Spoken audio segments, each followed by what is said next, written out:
Meu nome é Fernanda Lira, eu sou pediatra, sou integrante da rede de cardiologia e hoje a gente vai falar um pouco sobre a nova assistência ao recém-nascido em sala de parto. Então, a gente sabe que a gente tem que fazer uma boa assistência, uma assistência humanizada ao recém-nascido em sala de parto, seguindo as novas diretrizes da Sociedade Brasileira de Pediatria. Então, a gente tem que juntar essas duas coisas, a humanização da assistência e as novas diretrizes. Então, no Brasil, nascem cerca de 3 milhões de crianças ao ano, e dessas 3 milhões de crianças ao ano, 98% em ambiente hospitalar, segundo o Ministério da Saúde em 2006. Então, a gente tem uma missão muito grande em relação a assistir esses recém-nascidos da forma mais adequada possível. Existe um trabalho dos coordenadores do programa de reanimação neonatal que fez um levantamento em 2005 e 2006 e eles observaram que 15 recém-nascidos morrem por dia devido a condições associadas à asfixia perinatal, sendo 5 recém-nascidos de termo sem nenhum tipo de malformação. Então é interessante essa frase onde diz que o nascimento é o evento mais perigoso com o qual o ser humano se defronta durante toda a sua existência. Então, com relação à mãe, a gestante, então ela tem direito a um acompanhante na sala de parto. Esse acompanhante ela escolhe e é um direito dela. Existe uma lei federal datada de 2005, a Lei 11.101. Lembrando que a presença do acompanhante contribui não só para a melhoria dos indicadores de saúde e do bem-estar da mãe, como do recém-nascido. Então, a mãe tem direito de escolher qual acompanhante ela deseja junto no nascimento do seu filho. E alguns aspectos são fundamentais. Receber com dignidade a mulher, seus familiares e o recém-nascido.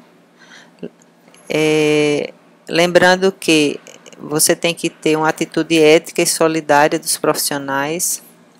Deve existir um ambiente acolhedor, então a instituição tem que se organizar para esse acolhimento. Existir rotinas, hospitalares, ou seja, todo mundo falar a mesma linguagem e respeitar as individualidades. Adotar medidas e procedimentos benéficos para o acompanhamento do parto e do nascimento. Evitar práticas intervencionistas e desnecessárias. E para o recém-nascido, também existe uma portaria de 2005 do Ministério, a 1067, que diz que todo recém-nascido tem direito a uma assistência neonatal de forma humanizada e segura. Então, a gente sabe que o que não é bom para esse recém-nascido são as manobras de Christelé, por exemplo, o uso de ocitocina direto na veia, não é interessante.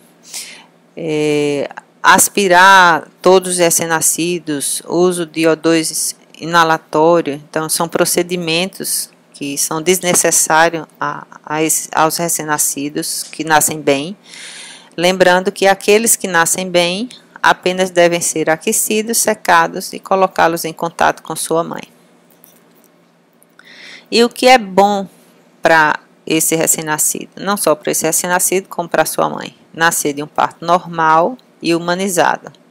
A humanização do parto é uma filosofia de atendimento que respeita a fisiologia do nascimento e as escolhas do casal grávido, Então, a mãe, a gestante, tem direito a optar pelo tipo de parto que ela quer.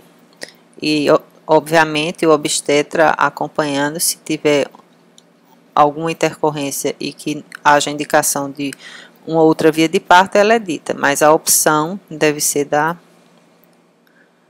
mãe, da gestante. A presença do neonatologista ou um profissional de saúde que esteja capacitado e habilitado para os procedimentos da reanimação neonatal é importante que esteja presente em todo o nascimento. Lembrar que, a cada 10 recém-nascidos, um necessita de assistência para iniciar a respiração ao nascimento. A cada 100 recém-nascidos que nascem, um necessita de intubação traqueal e ou massagem cardíaca. E a cada 1000 recém-nascidos, um necessita de intubação, massagem cardíaca e medicações, desde que a ventilação com balão e máscara seja realizada de forma correta. O controle térmico é muito importante para o recém-nascido. Então, a gente sabe também que a ambiência deve estar em torno de 26 graus. Daí a importância de ter um termômetro na parede para a gente manter essa temperatura em torno de 26 graus, uma vez que as nossas salas de parto, a maioria tem ar-condicionado. Lembrando que elas têm que ser desligadas antes do nascimento do bebê. Para o recém-nascido termo, a gente recepciona esse recém-nascido em campos aquecidos, previamente aquecidos, seca, despreza os campos úmidos e coloca no colo da mãe, inclusive já favorecendo o contato pele a pele. E em seguida cobre esse recém-nascido com campos secos. Para o recém-nascido prematuro, então ele, ao ser recepcionado, ele vai ser conduzido ao bercinho de fonte de calor radiante e os menores de 1,5 kg podem ser recepcionados com saco plástico poroso. Você não precisa enxugar o corpo, apenas o polo cefálico e coloca a touca de malha tubular. E a gente adia a pesagem e banho desses recém-nascidos. Clampeamento do tardio é importantíssimo para esses recém-nascidos. A gente sabe que tem vários trabalhos mostrando a importância do clampeamento tardio do cordão. Se a gente adia pelo menos 2 minutos para fazer o clampeamento, a gente promove uma transferência de até 150 ml de sangue da placenta para o bebê. E com isso, a gente aumenta os níveis de hemoglobina e ferritina desse RN, protegendo contra a anemia depois do nascimento, entre o 6º até o 1º ano de vida. E se você faz o clampeamento imediato do cordão, você pode privar esse recém-nascido de até 25% do volume do sangue circulante. O contato pele a pele, ele deve ser imediato e efetivo. E é importante porque ele mantém a temperatura desse recém-nascido. A mãe, no caso, é quem vai prover o calor. Existe uma maior estabilidade cardiorrespiratória, promove a amamentação e fortalece o vínculo mãe-filho. A amamentação ela deve ser estimulada na primeira hora de vida. E se a gente consegue fazer essa estimulação na primeira hora de vida, existe uma maior duração do aleitamento materno exclusivo, previne, né, a morbimortalidade e esse vínculo é muito mais forte. Em relação ao CREDE, a gente tem as opções do nitrato de prata, 1%, ou a iodopovidona de 0,5% a 2,5%. Lembrando que a iodopovidona, nesse último trabalho da Revista Brasileira de Oftalmologia, ela tem dá menos efeito colateral de conjuntivite química e ainda tem uma maior ação sobre a clamídia. Então, para os recém-nascidos normais, vigorosos, a gente apenas enxuga, aquece, avalia e coloca em contato com sua mãe, até que você, com isso, está favorecendo esse contato precoce entre mãe e filho, que é importantíssimo. E em relação à nossa postura de conduta da reanimação neonatal, a gente tem aquelas 4 perguntas ao nascimento. Ausência de mecônio, gestação a termo, respirando ou chorando, tônus bom. Então, se a gente responde sim a todas essas perguntas, é aquele recém-nascido que nasce bem, vigoroso e que não vai precisar de nenhuma manobra de reanimação. Se alguma dessas perguntas a gente responde não, ou seja, é um bebê prematuro, ou pós-termo, uma criança que nasceu em apneia ou respiração irregular, ou encontra-se hipotônico, então esse recém-nascido vai ser conduzido ao bercinho de fonte de calor radiante para prover calor, posicionar a cabeça e aspirar boca e nariz se necessário, seca esse recém-nascido e reposiciona e avalia. E o que é que se avalia no RN? Se reavalia frequência cardíaca e ritmo respiratório.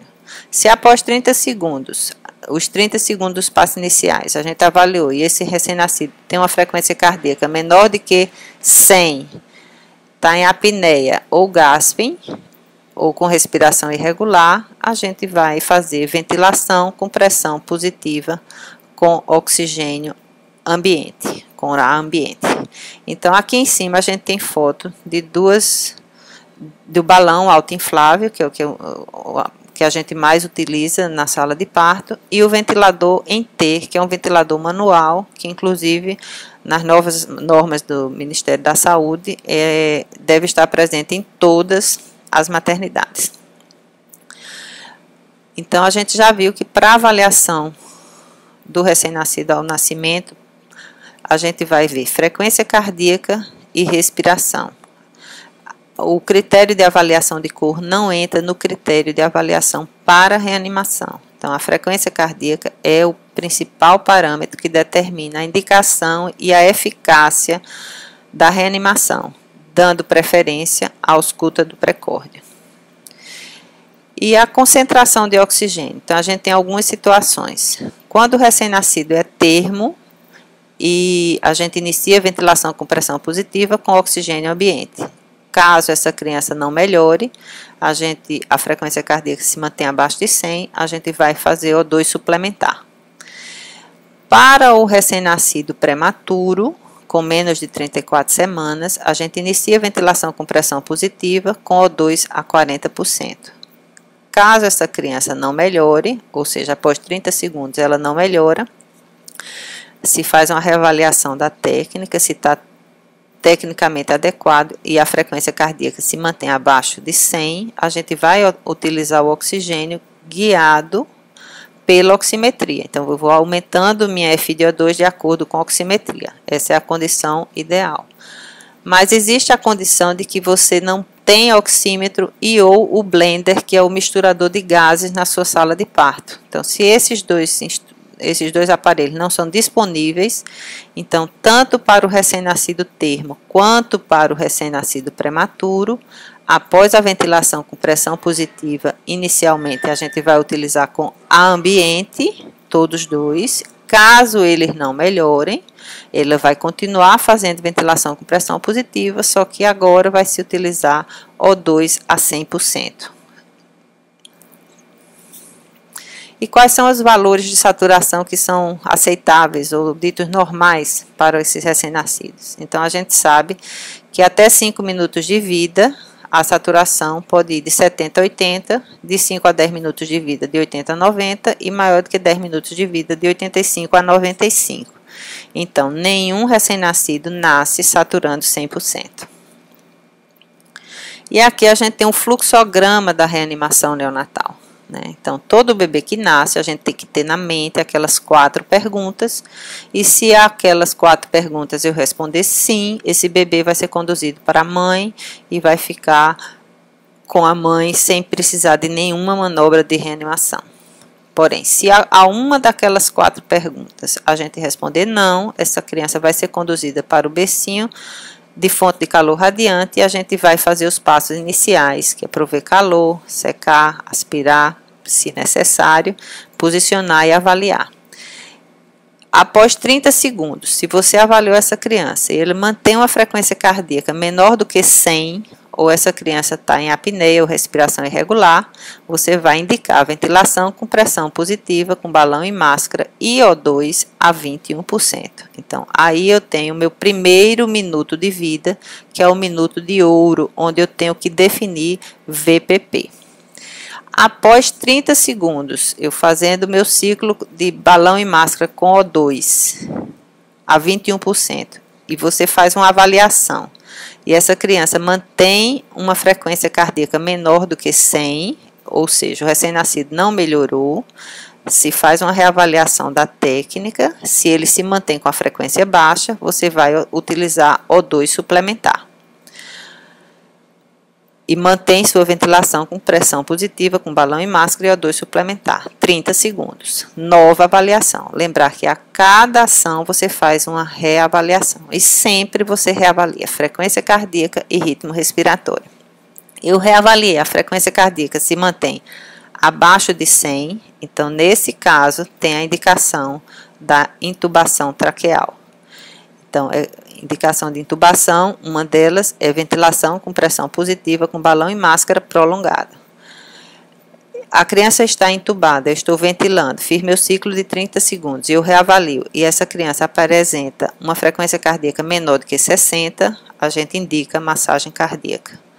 Se você está com a criança massageando, intubada, bem previamente ventilada, com massagem cardíaca, após 30 segundos você faz uma nova avaliação, essa frequência cardíaca está abaixo de 60, você vai fazer então as drogas. Lembrando que dentro da sala de parto, a única droga que a gente tem que ter é a adrenalina e utilizar um expansor se for necessário, soro fisiológico ou Ringer. Então, o mais importante é que a gente entenda que o primeiro minuto dessa criança é o primeiro minuto de ouro. Então, após os 30 segundos, se essa criança não estiver bem, se mantiver com a frequência cardíaca menor do que 100, eu tenho que indicar ventilação com pressão positiva e balão e máscara, com O2 ambiente. E aí, só para finalizar, eu achei interessante essa frase, a gente sabe que nada de politicamente útil acontece até que as pessoas comecem a dizer coisas nunca ditas antes, permitindo assim que visualizemos práticas novas, ao invés de apenas analisar as velhas. Esse é um projeto do Parto Humanizado, que inclusive eu faço parte, e muito obrigada.